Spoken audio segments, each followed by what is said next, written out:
बिस्मिल्लाहिर्रहमानिर्रहीम। अस्सलाम वालेकुम। आप देख रहे हैं डीडीपी एनालिटिका।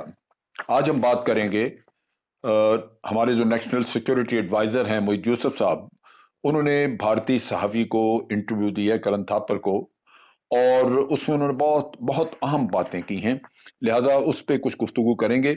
पहली बात तो ये है कि जो उन्होंने दहशतगर्दी वगैरह के बारे में बात की कि आर्मी पब्लिक स्कूल पे अटैक हुआ, ये मैं अपनी इससे पहले जो वीडियो मैंने रिलीज की उसमें मैं इस पे बात कर चुका हूं, लेकिन थोड़ी सी इस पे भी बात होगी। सबसे पहले मैं ये कहना चाहूंगा कि मैं इमरान खान, हमारे वाइफ जो प्राइम मिनिस्टर इमरान खान हैं, उनको मैं मुबारकबाद देना चाहता हूं कि उन्होंने पहली दफा अपने मुल्क का दुख खुल के बयान किया और उस जालिम और उस फासिक शख्स का चेहरा दिखाया, जैसे मोदी कहते हैं, ताकि दुनिया जान सके कि ये जो हमसाया है हमारा, ये कितना घिनौना और कितने स्याह चेहरे का मालिक है। ये चीज आज से नहीं, ये हमें पिछले 6-7 साल से सब इल्म है, हमारे पास शवाहिद और सबूत थे, लेकिन हमारी इससे पहली जो हुकूमत थी उसको तौफीक ना हुई। हमारे वजीर आजम की तमाम हमदर्दियां भारत के साथ रहीं, हमें मुजरिम बना के पेश किया जाता रहा, दुनिया को कहा गया कि हमें यह करना चाहिए था, बॉम्बे में यह करना चाहिए था, और हम कहते रहे कि यह हमारा काम नहीं। उसके साथ साथ जो भारत यहां पे तबाही फेरता रहा उसका कभी जिक्र ना आया, कलभूषण तक का नाम न लिया गया। 70,000 लोग मारे गए और उनका खून, उससे इतनी बेवफाई कि आप जिसने कत्ल किए वो लोग पाकिस्तान में, आप उसका नाम तक न लें। ये मैं समझता हूं कि इंतहाई ज्यादती थी इस मुल्क के साथ कि 70,000 लोग हमारे मारे गए और दुनिया में भारत हर तरफ कहता फिरा कि पाकिस्तान टेररिज्म कराता है, और दुनिया हमें ही दहशतगर्द मानना शुरू हुई इस वजह से कि हमारी हुकूमत ने कभी भारतीय नैरेटिव को काउंटर करने की कोशिश न की। और अब जब आपने खुल के बातें की हैं तो मैं समझता हूं कि ये अब सिलसिला चल निकलना चाहिए ताकि दुनिया को भारत की असल शक्ल नजर आए। एक तो इंटरनेशनल प्रेस ने, इंटरनेशनल जो अदारे हैं, उन्होंने कुछ जिक्र शुरू कर दिया भारत के बैंकों का कि 44 बैंक ऐसे हैं जिन्होंने मशकूक किस्म के ट्रांजैक्शन किए हैं, जिनमें मनी लॉन्ड्रिंग है, बहुत बड़ी रकम है, $1.53 बिलियन। उसके साथ साथ जो फॉरेन पॉलिसी मैगजीन में जो रिपोर्ट छपी उसमें बता दिया गया कि भारत जो है वो दाइश को पनाह देता है, दाइश को वो लेके चल रहा है और दाइश के जरिए दहशतगर्दी करा रहा है। तो फॉरेन पॉलिसी ने भी मुकम्मल उसका चेहरा बेनकाब नहीं किया, और जो कुछ हम जानते हैं वो सारा कुछ उन्होंने सामने नहीं रखा। अब बात यह है कि इस इंटरव्यू में जो जो मोईद यूसुफ साहब ने दिया, उसमें एक तरफ तो उन्होंने तमाम वो वाकयात, बल्कि मैं कहूंगा तमाम तो नहीं है, उसमें भी कुछ छोड़ गए वो वाकयात जो कि रॉ के ऑफिसर्स ने अफगानिस्तान में बैठ के कराए, वो उन्होंने कुछ बताए जो बड़े घिनौने वाकयात थे, और कुछ वो मेरा ख्याल उन्होंने तफसील नहीं दी। लेकिन यहां पे जो देखने की बात है वो ये है कि अफगानिस्तान का जो तावन रहा उनको इतना ज्यादा, हम अफगानिस्तान के साथ क्यों रियायत कर रहे हैं? अफगानिस्तान में कोई वाकया होता है उसका इल्जाम पाकिस्तान पर डाल दिया जाता है। मेरा ख्याल है कि उनको भी आईना दिखाने की जरूरत है, ताकि वो जो यहां टहलते टहलते आ जाते हैं और हमें आके कहानियां सुना जाते हैं, उनके मुंह बंद किए जाएं, उनको बताया जाए कि तुम भी उतने ही घनौने और चेहरे के मालिक हो जितना कि भारत है। ये चीजें तब हैंडल होती हैं, तब ये बनती हैं, तब इनका नतायज आते हैं जब आप दूसरे की आंख में आंख डाल के बात करते हैं। शर्माने से, एक हिजाब रखने से ये मामला चलते नहीं है। आपकी कौम, उसने बहुत नुकसान उठाया, बहुत दुख उठाया, आपकी अफवाज ने बड़ी कुर्बानियां दी, और उसके बावजूद भारत और अफगानिस्तान का यह शर्मनाक तावन अब भी जारी है। इसमें मैं बाद में बात करूंगा अगली वीडियो में। लेकिन एक चीज और जो बहुत अच्छी की इन्होंने, हमारे नेशनल सिक्योरिटी एडवाइजर ने, उन्होंने वो शराइत बताई। उन्होंने कहा कि ये भारत हमें हमेशा कहता रहा कि टेररिज्म बंद करें तो फिर हम बात करेंगे, जबकि हम टेररिज्म करा नहीं रहे थे। लेकिन ये चीज वाज़ेह है कि भारत ने टेररिज्म कराया। अब हमारी शर्त यह है कि बातचीत किसी भी मौजू पे उस वक्त होगी जब आप पहली बात कि कश्मीर में रियासती दहशतगर्दी बंद करेंगे, पाकिस्तान में रियासती दहशतगर्दी बंद करेंगे, कश्मीरियों के ऊपर जो आपने ह्यूमन राइट्स वायलेशन की हुई हैं, उनकी खवातीन के ऊपर, वो आप बंद करेंगे, जो कवानीन आपने बनाए हैं जिससे आबादी का तनासब आप बदलना चाहते हैं वो आप खत्म करेंगे। ये वो तमाम चीजें हैं जो कि इंसानियत के ज़मरे में आती हैं, और मैं तवक्को नहीं करता कि आज जो भारत के वजीर आजम हैं वो इस तरह का काम करेंगे कि ये इंसानियत की तरफ चले जाए। नहीं नहीं, जो गैर इंसानी सोच का मालिक होता है, जो कत्ल गारत पे यकीन रखता है, उससे अच्छाई की तवक्को की नहीं जा सकती। अब हम बात करते हैं कि ये एक पोर्शन था। मैं समझता हूं कि पाकिस्तान ने सिर्फ वो चेहरा दिखाया भारत का जहां वो हमारे मुल्क के अंदर दहशतगर्दी करता रहा। दूसरा चेहरा दिखाना बाकी है जो कि दिखाया जाएगा, उसका भी शवाहिद और सबूत सारे मौजूद हैं। वो क्या है कि भारत अपने सियासी मकासद हासिल करने के लिए, सियासी मकासद क्या थे, भारत ने फैसला किया कि इस दौर में दुनिया में बड़ी नफरत है दहशतगर्दी के खिलाफ, और जो कि दहशतगर्दी का किसी का ताल्लुक अगर साबित हो जाता है, कह दिया जाए, तो सारी दुनिया उसके पीछे पड़ जाती है, सैंक्शन भी हो सकती हैं, कुछ भी लग सकता है। लिहाजा अगर आज पाकिस्तान को दुनिया की नजरों में गिराना है, आइसोलेट करना है, तो पाकिस्तान के ऊपर दहशतगर्दी के इल्जाम आयद किए जाएं। इसकी आड़ में फिर दूसरी बात छुप जाएगी कि भारत जो दहशतगर्दी हमारे मुल्क में कर रहा है वो उस शोरो गौगे में छुप जाएगी और पाकिस्तान को अंदर से खोखला किया जाएगा, पाकिस्तान की इकोनॉमी तबाह की जाएगी। आपको पता है कि हमारे वजीर आजम बताते हैं कि $150 बिलियन का इकोनॉमी को नुकसान पहुंचा है, ये इसी शैतान मुल्क की वजह से जिसने पाकिस्तान के अंदर यह दहशतगर्दी करवाई। अब देखिए कि ये अपने उन सियासी मकासद को हासिल करने के लिए दो तरह के सियासी मकासद, एक तो मुल्क के लिए कि जो आपको आइसोलेट करके, तो कश्मीर में जो एक आज़ादी की लहर थी, जद्दोजहद थी, उसको पाकिस्तान पे डालना चाहते थे कि जी पाकिस्तान टेररिज्म कराता है, और आइसोलेट हो पाकिस्तान तो पाकिस्तान की सुनेगा कोई नहीं। दूसरा वो ये है कि अपने सियासी मकासद ये कि अपना पोलिटिकल कैरियर, मोदी साहब ने इलेक्शन जीतना है तो वो पाकिस्तान के खिलाफ नारेबाजी करें, एलओसी के ऊपर शिद्दत बढ़ जाए, उसकी वायलेशंस की, और उसके साथ साथ कोई ना कोई दहशतगर्दी का ऐसा वाकया करा दें जिसका मलबा पाकिस्तान पे डालें, और सारा जो मुल्क है भारत वो अब मतालबा शुरू कर दे कि जी पाकिस्तान के खिलाफ ये करें वो करें, और बाकी भूल जाएं, मोदी को वोट मिल जाए। ये झूठ का जो कारोबार उस शख्स ने किया है वो बड़ा घनौना, और आंखें खुलेंगी जब हम सारे शवाहिद देंगे, भारत के लोगों की आंखें खुलेंगी कि किस तरह उसने अपने ही लोगों को मरवा के उसके ऊपर अपना सियासी कैरियर बिल्डअप किया है।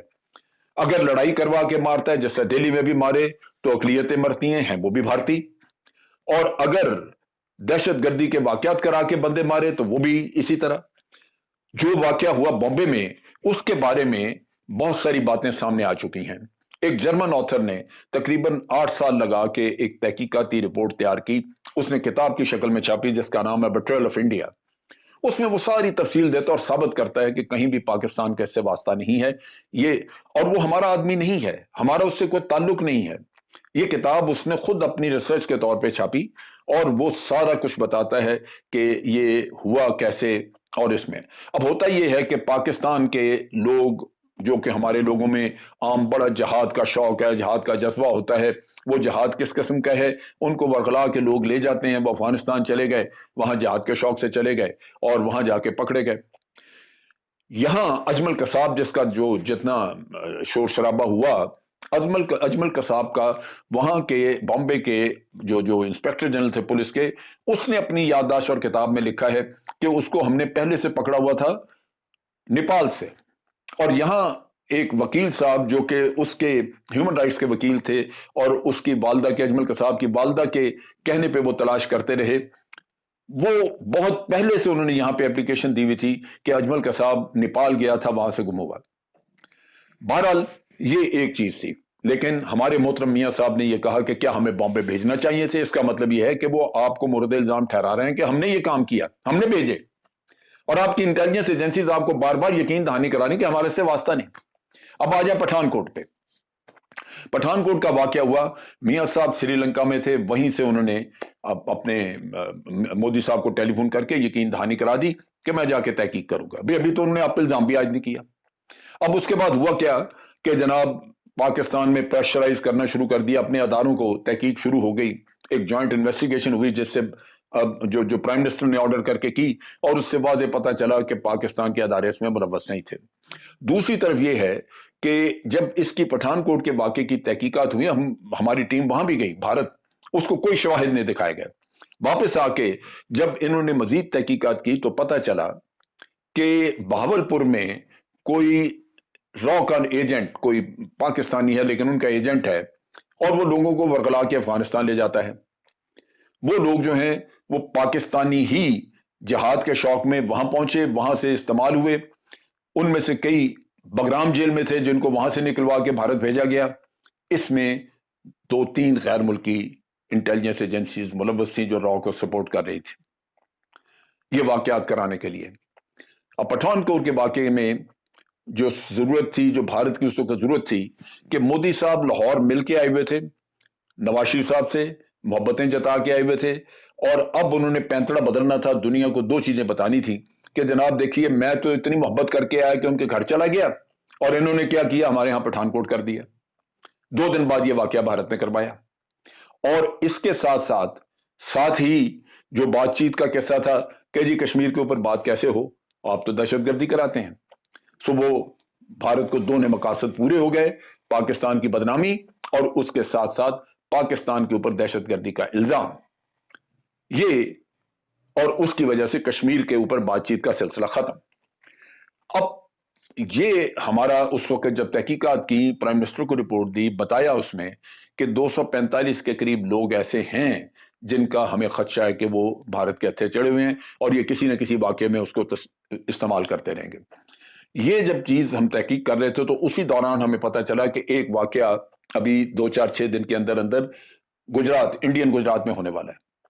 चुनाचे हमारे national security adviser Nasir Khan Janjua ने टेलीफोन करके अजीत दोवल को बताया कि ये होने वाला है गुजरात में, इसको रोक लें, और अगर हो जाता है तो फिर इसका भी आप हमारे ऊपर इल्जाम देंगे, ये बात की। अब अगर पाकिस्तान मुलव्वस होता तो पाकिस्तान बताता, और भारत ने क्यों नहीं बताया? कौन लोग थे वो जो ये कर रहे थे? वो इन्होंने ही रखे हुए थे अपने पास, नेचुरली वो तभी सामने नहीं आए। उसके बाद उड़ी का वाकया होता है। उड़ी के वाकये में कोई कैजुअल्टीज नहीं होनी थी, लेकिन 19 लोग मारे गए, और वो इनके अपने ही, इन्होंने कोई पेट्रोल का डंप वहां पे बनाया हुआ था, उसके साथ टेंट थे, खैमे वगैरह लगे हुए थे जिनमें लोग थे, आग लग गई, लोग जल गए। वो सारा मलबा इनको जवाबदेही करनी पड़ गई, आर्मी को भी और इंटेलिजेंस को, कि जनाब 19 लोग मार दिए हैं वो दहशतगर्दों ने। जब इन्वेस्टिगेशन हुई तो पता चला कि वो कश्मीर के लोग थे जिन्होंने आके हमला किया, उनके इनको आइडेंटिफिकेशन भी हो गई, इनको उनके एड्रेसेस भी थे, वो सारा कुछ इनका अपना स्टेज था, खुद किया हुआ। लेकिन मुसीबत ये बन गई कि 19 लोगों की जानें चली गई जो वैसे नहीं जानी थी। आपने देखा कि पठानकोट में तो नहीं लोग मारे गए थे इनके। नतीजा ये हुआ कि उसके ऊपर मोदी साहब ने नारा लगाया कि अब मैं यहां पे पाकिस्तान को सजा देंगे, और फिर कौम के साथ झूठ बोला। एक कश्मीर के एक किसी जंगल में ले जाके एक वीडियो जाली बनाई गई और कहा गया कि जनाब ये हमने सर्जिकल स्ट्राइक की है। वो खाक सर्जिकल स्ट्राइक की है। हमने बारे सारी दुनिया के यहां से जो जो उनके जर्नलिस्ट वगैरह थे उनको लेके गए, हम डिफेंस अटैचीज को लेके गए, सब जगह दिखाया जो ये कहते थे कि जी फलां जगह हमने की। हमने कहा जी जाके वहां देखें, कोई टेरर कैंप है, कोई ऐसी जगह, कोई ऐसी चीज है जो आपको नजर आती हो? क्योंकि हम तो अगले दिन ही ले गए लोगों को। अब अगर नहीं नजर आती, वहां पे कोई ऐसी चीज नहीं, तो यह वाज़ेह है कि भारत में मोदी साहब ने अपने सियासी मकासद के लिए अपने ही अवाम को दबा के धोखा दिया। अब वाकया आता है पुलवामा का। मोदी साहब पुलवामा के वाकये से पहले 5 रियासतों में इलेक्शन हार चुके थे, और उनको नजर आ रहा था कि उनका चैप्टर जो है वो बंद हो रहा है अभी, क्योंकि उन 5 सालों में जो उन्होंने हुकूमत की उसमें इकोनॉमी वगैरह बर्बाद हो चुकी थी, जो ख्वाब दिखाए थे वो पूरे नहीं हो सके थे। अब वो जो गिरती दीवार थी उसको सहारा देने का मसला था, तो फिर ये काम कराया गया। इसमें भी वो कश्मीरी लड़का इस्तेमाल हुआ, पाकिस्तान का कोई ताल्लुक ही नहीं था इसमें। लिहाजा ये वो चीज है सारी जो कि अब खोल के सामने, और अब चूंकि प्राइम मिनिस्टर बार बार कहते रहते हैं कि ये फॉल्स फ्लैग ऑपरेशन करेंगे, फॉल्स फ्लैग ऑपरेशन करके ये बहाना ढूंढेंगे, वो इनको कान हुए और ये थोड़ा उस पर मोहतात हैं। फॉल्स फ्लैग ऑपरेशन का तरीकाकार यही होता है कि मेन इंटेलिजेंस एजेंसी जो है उससे हटके एक आप अलहदा उसका ग्रुप बना देते हैं जिन्होंने ये सारा ड्रामा रचाना होता है, और वो इतना सीक्रेटली रचाते हैं कि जो आपकी अपनी इंटेलिजेंस है, आपकी अपनी यूनिट्स हैं, आपके अपने अदारे हैं, उनको कानो कान खबर नहीं होती। उनके लिए ये एक असली अटैक होता है, क्योंकि वरना तो रियलिज्म चला जाए। अगर उनको बताया जाए पहले से तो वो रियलिज्म चले जाता है। चुनाचे इसमें ये पहले आप एक्सेप्ट कर लेते हैं कि एक इसमें हमारी कुछ कैजुअल्टीज होंगी।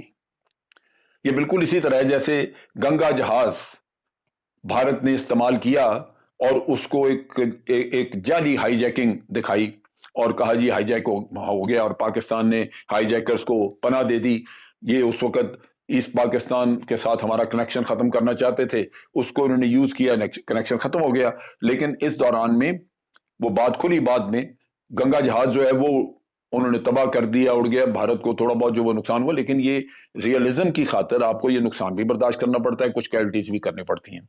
लिहाजा ये सारे प्लान करके इनको उस रियलिज्म को मेंटेन किया, उस ऑब्जेक्टिव को अचीव करने के लिए कि पाकिस्तान को दुनिया में एक टेररिस्ट स्टेट बताना है, ये सारे काम करके 3-4 ऐसे वाकयात कराए और पाकिस्तान को बदनाम कर दिया।